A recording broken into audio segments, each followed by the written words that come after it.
Hello and welcome to the Crooked Letter Sports Podcast, a show about Mississippi sports and the folks who play them. I'm Tyler Cleveland, joined as always by my co-host and dad, Rick Cleveland of Mississippi Today fame. Dad, you have a good weekend? We did. As you know, we participated in the Jackson tradition of marching. Marching down State Street dressed like an idiot. Yeah, we did that. Me, not so much, is dressed like an idiot. Well, I certainly carried that a on. time-honored tradition. So, yeah, that was a lot of fun. And, boy, some great basketball, too. You know, I had as much fun as I had at the parade. I was phone checking most of the day where the tournament just really heated up.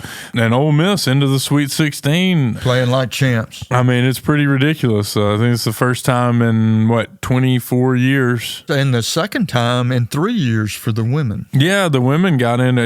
I was going to ask you about that. We'll get into this a little bit. Our guest today is the guy that knows more college basketball than you and I have ever known, I think, collectively, Tim Floyd. And 99.99% of our listeners, too. Yeah, Tim, who's, of course, coached at this level in this round, at this, and has a lot of experience, has some insight, but also good friends with Chris Beard, keeps up with them. So I think he'll give us some great insight on what makes this Ole Miss team tick. Before we get into that, Dad, I do want to talk about the women. Coach Yo and the Lady Rebels defeated Baylor 69-63 on Sunday. I mean, unlike the men, this is their second Sweet 16 appearance in 3 years. Well, and they beat a really good team on their home floor, which you don't have to do in the men's game. No, and it wasn't. I mean, I watched, at least the whole second half of that Ole Miss Baylor game, and it wasn't. I mean, they won by 6, but they were ahead. It didn't feel that close. I mean, they pretty much dominated. Yeah, they like the men are. They're playing their best basketball right now. They played really good in the SEC tournament too, and I like their chances. How about Madison Scott's grandma? Did you see that? Yeah. I'm talking about, you talk about stealing the show. She's a fan now. Man, she was having fun, and I was having fun watching her have fun. Yeah, well, she has a lot to be proud of with that granddaughter of hers, because she is a terrific player who's going to play this game for a long, long time. Well, Friday is going to be a big day in Rebel Nation. They got I think the men play at 6. I think the scheduled tip is 6:09, which makes no sense.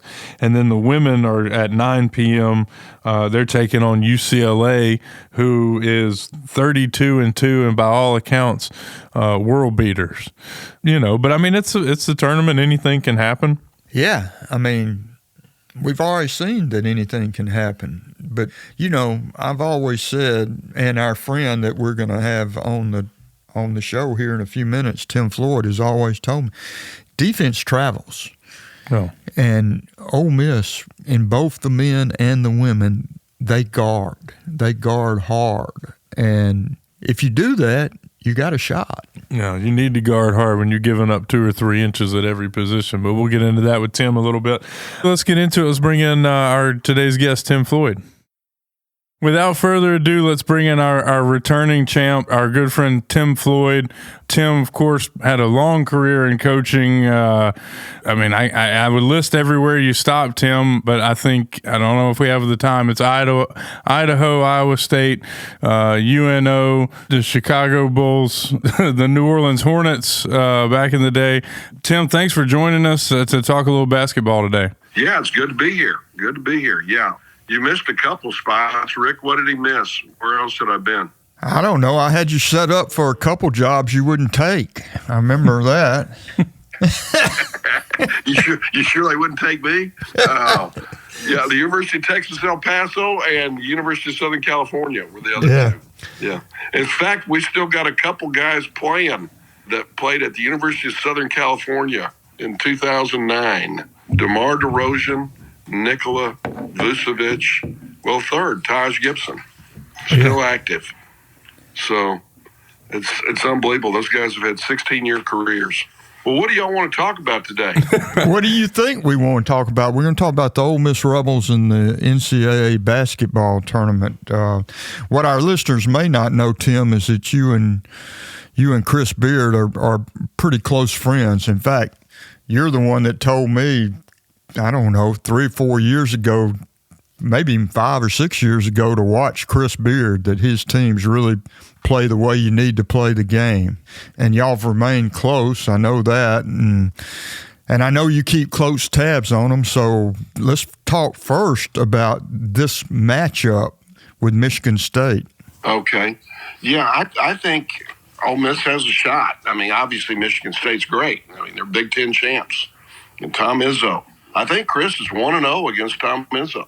So this Ole Miss team has played so well in the tournament for the first 30 minutes of both games. Just almost unrecognizable based on some earlier games in the season against, say, Grambling, where they win by 1 point against Grambling. So mark of a good coach is teams improved, over the course of the year. And I think they've got a shot against Michigan State, who wins differently than maybe some other teams in the tournament. They have big guys that just fly down the floor, run that floor. And so the big guys from Ole Miss are going to have to get back. Big guys from Michigan State, they just mash you on the boards. And that's been a weakness for Ole Miss, rebounding offensively and defensively. But you know what? They did a good job against a more physical Iowa State team last game in that area. So I think they got a shot, Rick. Tim, they did do a good job against Iowa State after it looked early in the game like Iowa State was just going to beat them up on the offensive boards. I think they got like 6-second chance baskets in the first few minutes. I mean, yeah, I've never seen a game flip like that, the rebounding part of it. I just thought, well, they got no chance. Their defense is guarding Iowa State, and then they're just tipping the ball back in. And normally that'll just continue throughout the game unless you change personnel. But I guess the message was received because over the course of the last 35 minutes, they out-rebounded a bigger Iowa State team and a team that was highly ranked in the country in rebounding. So, I'm just hoping that message carries forward because it's going to be the same type of fit, except for more physical. Iowa State didn't look like the old Iowa State after Ole Miss punched them in the mouth. I'll tell you what got me. I think the great equalizer there and what got them back on track after you mentioned the slow start on the boards was they had that stretch where they didn't commit a turnover for I want to say it was 14 minutes in the game or something like that. It was an incredible stretch where they just took a lot better care of the basketball. And I guess if you're gonna give up extra possessions on one end, it's better to not do it on the other end. And I thought they played pretty disciplined after that. I got a question for both of you guys. Now, Tim, you had a history with Chris Beard, and as you mentioned, he told you years ago to watch him. But he's got Ole Miss in the Sweet 16 for the first time since 2001 in his second year. And he's doing it, as you mentioned, Tim, you said big men. I think you mean big man. It's like Dia and then everyone else. It seems like when they're banging with these other teams, they don't have multiple big guys like all these other teams that have made it to this point. How impressive a coaching job is this? And I guess are you able to accumulate this much talent this quickly in this day and age? Could you do this 5 years ago? And just kind of assess how Chris Beard is doing here. Well, yeah, Chris did it 7 years ago at Texas Tech and at Little Rock. Did it at Texas. And I understand the question. It's different times now with the portal and the NIL. But Chris is a guy that really spends a lot of time evaluating. It's hard to do in this day and time because kids puts his name in the portal. And if you're sitting there watching film on that kid for 4 days and then you call him, he says, hey, Coach, look, I've already got 42 phone calls in here. We're going someplace else. So his evaluations have been on the money. You made a great point about the turnovers, Tyler. There have been several games this year where you sit there and you go, they didn't have a turnover this half. They had one turnover in a game.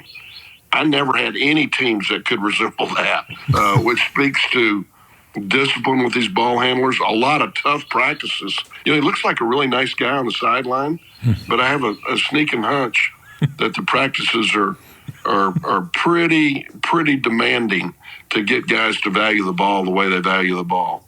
So really terrific coach. I would be remiss in not giving a shout out to Kermit Davis, who was there before, who had Brakefield and Morrell. And in today's times, this is a message that I'm getting from a lot of coaches. You know, you make a change with what I thought was a great coach in Kermit Davis. He's really a great coach who doesn't have the same, and I'm not saying Kermit didn't have the same NIL package. I think it would be interesting to investigate. But when those changes are made, did the previous guy have the same NIL package? And I think that is the big measuring stick as we move forward. Anytime you have a change of a coach, the first question a coach is going to ask is how much is in that package. So I give a shout out to Keith Carter for obviously funding this team. He has done that. And he's got his football program going, and that's great. Women's basketball's going, is great. Baseball's playing well, give him credit. But sometimes these changes, you have to really investigate how much are the ADs funding the current school and what is going on, because I think we've got those questions around other programs in the state of Mississippi. These guys have got to have a shot, and I think Chris is very happy at Ole Miss right now, and I think the fans should be as well. He's just a great coach. Yeah, it is odd that right after the NCAA says you're allowed to just throw money at it, that Ole Miss is in the playoff in football. They're in the Sweet 16 in men's and women's basketball. It just seems like it was kind of waiting to happen. Yeah, and credit to their fans and the administration for recognizing this is what we have to do. And, you know, every school thinks they're the best school, Tyler. We've got the greatest, you know, we got the Grove. We got this facility and that facility. But Ole Miss might even have to overpay a little bit based on comparing it with Georgia football or Florida football, Kentucky basketball. And I have no idea what they're funding these programs at. But I know when I look at the top 16 teams in the Sweet 16, they're funded. And generally you can follow the money pretty closely. Well, the guy behind the scenes that does such a great job of that at Ole Miss is Walker Jones, who I actually covered when he played linebacker for the Ole Miss Rebel football team. Was a damn good one too, by the way. But he has done a really terrific job of fundraising and getting it together. I think Ole Miss has been ahead of the curve, particularly in football, where the NIL is concerned. Tim, are we overstating things? You and I talked all season long about this team, but it sure does. You've got several constants, you know. Padula, man, he's just a terrific player. But you got some variables, and one of them is Malik Dia. And I think, and this is just my opinion, that Ole Miss goes as he goes.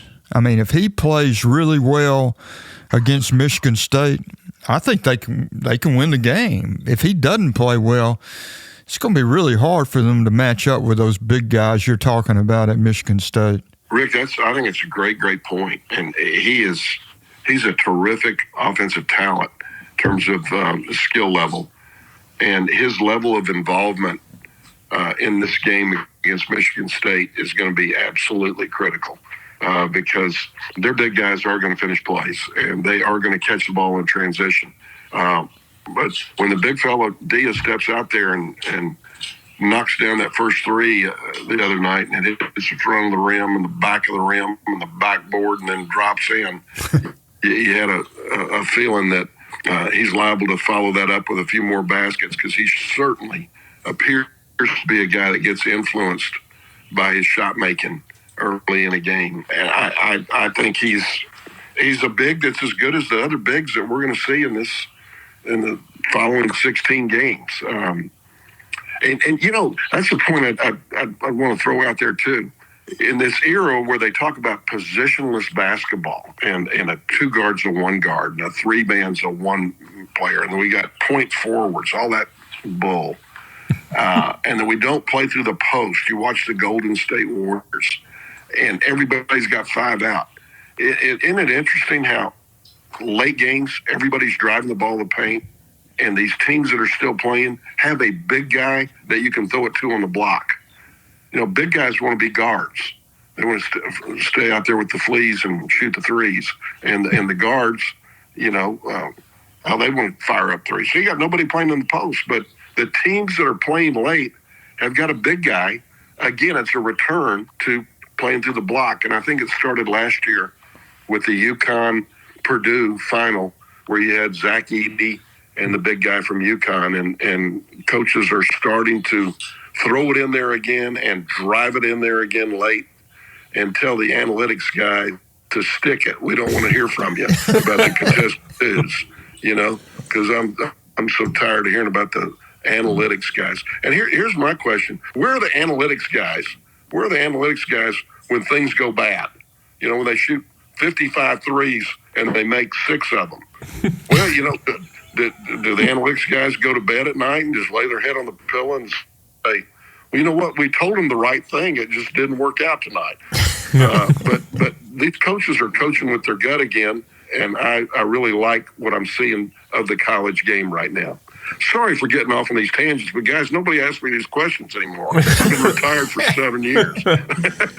Well, the other thing I'll say, guys, is you were talking about big men. The other guy that's really come on for him is Dre Davis. It seems like he's played a couple of really big games here in the tournament, was good in the SEC tournament. And again, I go back to this. I mean, I kind of given Chris Beard his flowers. It seems like he's getting the best version we have seen of these players at the exact right time. I totally agree. Totally agree. He reaches them, doesn't he? He reaches these kids. And I think he does it not in a group message, Tyler, based on what I've learned. A lot of it's one-on-one. He knows what makes each guy tick, coaches each guy according to what he needs to either stay in his comfort zone or get out of his comfort zone to get better. But Chris spends a lot of time with these young guys one-on-one. The problem with talking to a team, when you're talking to the team and you're trying to address problems, they always think you're talking to the other guy. He's not talking to me, And I think talking to him one-on-one goes a long way. But Dre Davis, man, he plays hard and really, really plays bigger than his 6'5" or 6'6" size. Those two guys have you're right. Everybody, as to a man, played their best basketball in that last ball game. Yeah. The other thing you've told me through the years, Tim, and I go back to when you were coaching at New Orleans, and you told me that at this time of the year in college basketball, what you have to have is great guard play. And you also made a point of saying that it really helps to have city guards. Right. I mean, like from New York, Philadelphia, Houston. Yeah. Boy, you can, with Ole Miss, they got all that. They got the city guard, and then they got great guard play. And they make up for that rebound, that lack of rebounding, by not turning it over and by forcing the other team to turn it over. They've done it game after game. Isn't that an unusual combination? I've never seen that before, Rick. Really haven't. Where team just can't rebound it real well, but then never turn it over. And they understand who they are and what they got to do well. But yeah, I've been a big advocate of the city guard, and they got the old city guard Juju Murray from New York. Yeah. And Auburn's got a guard from Atlanta. I haven't gone through the Sweet 16, but invariably 12 of the 13 point guards, aren't from Hot Coffee, Mississippi. They won't be from Batesville. They won't be from Selma, Alabama, but they'll be from New York, Detroit, Chicago, Philly, Cleveland, Oakland, L.A., New Orleans. And I think they understand how to get you into an offense by penetrating and kicking, whereas the country guard just kind of play foul line to foul line. And they throw it around on the perimeter. They can get you into a defense with toughness. And when you're playing in the city and there's one ball and 50 guys playing, and if you lose, you don't play for another hour and a half, you learn to cheat and compete in the pickup games. And they will really, really compete. And that's why your NBA point guards are typically – now, there's exceptions.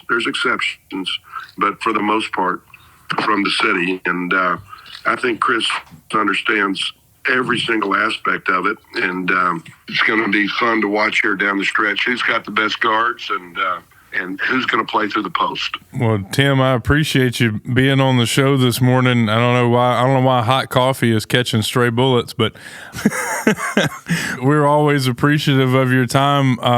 Let me ask you this, buddy. You getting to play any golf down there? I do play occasionally. I like it when your father's my partner. Yeah. Okay. It helps, doesn't it? I find some of these slappies down here in South Mississippi, and we get a team game, best ball. And I'll say, but Rick, why don't you and I play together? And see, Tyler, I was never a good player, and I'm not a good golfer. Okay, I'll just admit it. And I was not a good player in basketball. Okay, but I could pick the right team and the right partner. And Rick Cleveland is the right partner. Okay, he can play, and we have a lot of fun. We got hold of Kermit here lately, as I recall. Yeah, we're gonna take him on, and the old coach from SMU, Tim Jankovich, are going to roll into South Mississippi this week. And Rick, I'd like to slide you in there as my partner if we can play. I'm in. I want to get that retired SEC money from Kermit. Yeah, he'd be talking about getting that NBA money from you. Yeah, exactly. Well, guys, I always enjoy coming on with you. Go Rebs. Let's go win this thing. We appreciate you, Tim. Good to talk to you, buddy. All righty. Take care. Thanks again to Tim for joining us. Dad, a couple of housekeeping notes before we get out of here. Just wanted to comment very quickly on the college baseball. We're, believe it or not, we're halfway through the season here. I mean, we're into conference play. It's hard to imagine that it's going this quickly. Just kind of give me your assessment. I know Ole Miss and Southern swept last weekend. Mississippi State, I believe, got 1 out of the 3. 1 out of 3. On the road. Just kind of where we stand right now. I mean, just who do you think's got the highest ceiling, and where do we go from here? Well, to be honest with you, I think all 3 teams have high ceilings, and I know a lot of Mississippi State fans are, if you read their message boards, jumping off the ship, as they say. I don't think they should, because I still think they've got the pitching and the hitting to turn this thing around. They're 1-5, but they've only played 2 conference series. Right. I mean, you get a couple sweeps and you're right back in the top division, ready to go. And I think they're good. I think Ole Miss and Southern Miss are showing how good they are. I mean, great week for Southern Miss. They won the midweek game with Ole Miss, and then swept a mediocre team. But I think Southern Miss is one of 3 teams in their league that will go to the NCAA tournament, and have a chance to win that league. The others being Coastal Carolina and Troy. With Ole Miss and the SEC, you can't say there's just 3 teams. There's a whole bunch of teams. There's going to be a bunch of them. I mean, probably more than they sent to the Sweet 16, which is 7. I mean, we forgot to mention that. That's a record. Yeah, it's crazy. Yeah. One more question for you, Dad. I don't know which, I don't want you to say which way you voted in the Howell Trophy, but in retrospect, do you think maybe Sean Padula was the best player in Mississippi this year, and not Josh Hubbard, who... Yeah, I don't mind telling you that's who I voted for. I voted for Sean Padula because I thought both of them are shooters and ball handlers, and I think Padula shot the ball better and handled the ball better. Well, honestly, I feel like Hubbard is... He's a great player. His ceiling is a little bit, he's just such a dynamic scorer when he's on, he can absolutely take over a game. I just think Padula makes everybody a little bit better around him. There's no question about it. I think Hubbard has that too, but I think if you just look at the 2 seasons that the way both of them played, and again, both of them are excellent players. They're excellent. Just preface, they're both fantastic. Yeah, but I just thought Padula was a little bit better. Okay. Well, that's all the time we got. I guess we know what you're doing Friday night. Anything else you're looking forward to this weekend? No, I mean, I'm looking forward to the NCAA tournament, and, we'll catch a couple Major League Baseball games, too. Oh, that's right. They're playing for real. Oh, they're going to count them. They're going to count. I like it when they start counting them. I do, too. Again, I guess I've said it on the last. You said it 4 weeks in a row. 4 weeks in a row. This is my favorite time of the year. So let's get it on. Me too, buddy. We'll talk to you next week in this space, guys. Everybody be safe out there and have a good one.